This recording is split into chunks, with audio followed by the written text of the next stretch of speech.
Sir చెప్పండి, చీపురుపల్లి ఎలా ఉంది జనసేన? చీపురుపల్లి అయితే బలపడింది ఈ రోజు. జనసేన పార్టీ ఈ రోజు చీపురుపల్లిలో బలంగా కనిపిస్తుంది. ఎందుకంటే ఎక్కడ అన్యాయం జరిగినా ఏదైనా ముందుకు వెళ్ళి మనం దాన్ని బయటికి తీసి దానికి న్యాయం జరిగేలాగా ప్రభుత్వం ఉన్నా సరే మేము ఎక్కడ అన్యాయం చేయాలని అడగడం జరుగుతుంది. అలాగే మన మద్యం కూడా కలెక్టర్ గారికి ఇవ్వడం జరిగింది, కొల్లు రవీంద్ర గారికి మినిస్టర్ గారికి చేయడం జరిగింది. ఎక్స్చేంజ్ మినిస్టర్ గారికి బాటిల్ మీద ముద్ర వేరే వేసి మందు అమ్మడం, సిండికేట్ అవ్వడం, అక్కడ వైసీపీ నాయకులందరూ కుమ్మక్కయ్యి అవన్నీ చేస్తే అవి కూడా బయట పెట్టాం. అంటే కూటమిలో ఉంటే అడగమనుకున్నారు వాళ్ళు. కానీ పవన్ కళ్యాణ్ గారు ఎక్కడ కూడా అన్యాయం జరిగితే దాన్ని వెంటనే బయట తీయమని చెప్పారు. మేము అదే విధంగా ఎక్కడ జరిగినా మేము ముందుకు వెళ్తున్నాం. అంటే సిండికేట్ అంటే ముఖ్యంగా అక్కడ మీకు తెలుసు వైఎస్ఆర్సీపీకి సంబంధించిన పెద్ద నాయకుడు బొత్స సత్యనారాయణ గారు, ఆయన జరిగిందంటారా? ఆయన ఆధ్వర్యంలోనే అక్కడ నాయకులు ఇప్పుడు కూడా కొనసాగిస్తే మేము దాన్ని కూడా ఎదిరించి, ఎందుకంటే ఈ రోజు పార్టీలు పక్కన పెడితే ఎక్కడ అన్యాయం జరుగుతుంది. ఒకవేళ అతను ఏమన్నారు, మన పార్టీ వాళ్ళు తప్పు చేసి అడగమని చెప్పింటే అది నాకు పవన్ కళ్యాణ్ గారు. ఎందుకంటే నీతి నిజాయితీకి ఈ రోజు అతను మాట్లాడిన ప్రతి మాట కూడా ప్రజల కోసం పనిచేస్తాడు. అప్పుడు డబ్బులు సంపాదించుకునే కాదు ఈ నాయకుల్లాగా దోచుకుని, ఇసుక దోచుకుని, అన్ని మద్యం దోచుకుని అన్ని చేసుకున్నారు. అప్పుడు ఈ రోజు నీతి నిజాయితీగా కూటమి ప్రభుత్వం చేస్తుంది. ఎక్కడ తప్పు జరిగింది మేము అడగమని చెప్పారు పవన్ కళ్యాణ్ గారు. బొత్స సత్యనారాయణ గారు ఆయన ఫ్యామిలీకి సంబంధించి గత ఎన్నో సంవత్సరాలుగా అక్కడ ఏకచక్రాధిపత్యం ఆయన సాగిస్తానే ఉంది. ఇంకా కంప్లీట్ గా అక్కడ దానికి సంబంధించి క్లోజ్ అయిపోయినట్ట, వాళ్ళ ఆధిపత్యం ఇక్కడ ఆగిపోయినట్టేనా? ఇక ముందు చేయడానికి కాదు. ఎందుకంటే పార్టీలు ఉండొచ్చు, కానీ ఇలాంటి జనసేన పార్టీ అనే వచ్చేటప్పటికి నీతి నిజాయితీ పనిచేయడం వల్ల వాళ్ళకి కోవట్లుగా కలడానికి కానీ ఏదైనా వ్యాపారాలు కలిసి చేసుకోదనే మాట వస్తే ఎప్పుడు మేము ఒప్పుకోవట్లేదు.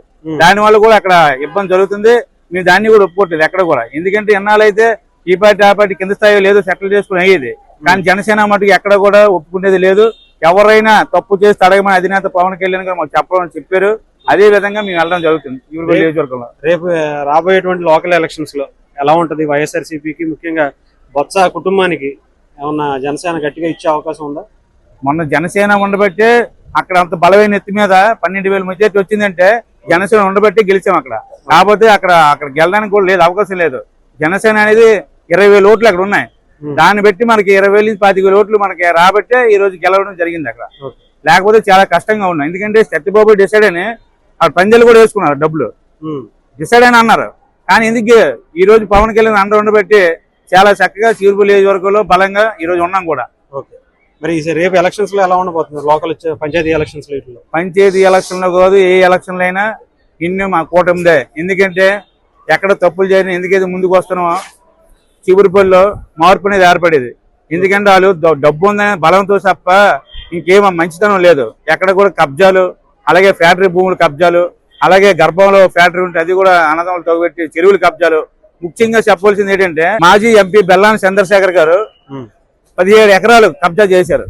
చెరువు పేదలది చుట్టూ ఫెన్సింగ్ చేశారు. మేము ఆల్రెడీ కలెక్టర్ గారు జరిగింది. ఏది కూడా అదలట్లే. వాళ్ళు చిన్న సీన్ అయినా అతను బొత్స సత్యనారాయణ అయినా వాళ్ళు చేసినవన్నీ కూడా జనసేన బయట పెడతది. ఎందుకంటే మేము డబ్బులకు లొంగం, దేనికి లొంగం, నీతి నిజాయితీగా పనిచేస్తున్నాం. మాకు అదే నేర్పారు పవన్ కళ్యాణ్ గారు. ఈ రోజు అతను ఏది చెప్తే చేయడం మేము సిద్ధంగా ఉన్నాము. ప్యానాలకు కూడా లెక్క చేయము. ఎందుకంటే మన మన్యం జిల్లాకి వెళ్ళి అతని ప్యానాల కోసం లెక్క చేయకుండా 2 రోజులుండి అతను కురుడి గ్రామంకి వెళ్ళి అవన్నీ కూడా రోడ్లు గట్టి వేశారు. అతని ప్యానల్ కన్నా మా ప్యానల్ ఎక్కువ కాదు, దేనికైనా సిద్ధమనేసి ఈ రోజు అన్ని వెలికి తీసి ఎక్కడైతే వాళ్ళు తప్పులు చేశారో అవన్నీ కూడా ఈరోజు బయట తీసి పెద్దలకు చూపెడతాను. అలాగే జగనన్న లేఅవుట్ లో కూడా డూప్లికేట్ సర్టిఫికేట్లు ఇచ్చేసారు. అందరూ కూడా పేదవాళ్ళకి మోసం చేసిన జగన్మోహన్ రెడ్డి అతనికి దేశభక్తి కానీ దైవభక్తి కానీ ఏది లేదు ఈ రోజు. ఎందుకంటే జాతీయ జెండా ఎగిరిన మనిషి కోసం మనం మాట్లాడకూడదు. భారతదేశంలో ఉంటే జాతీయ జెండా ఎగరేయలేదంటే మాజీ ముఖ్యమంత్రి అసలు ఈ దేశంలో ఉండడానికి అర్హత లేదు జగన్మోహన్ రెడ్డికి. రైట్ సార్, థ్యాంక్ యూ అండి. Okay, thank you.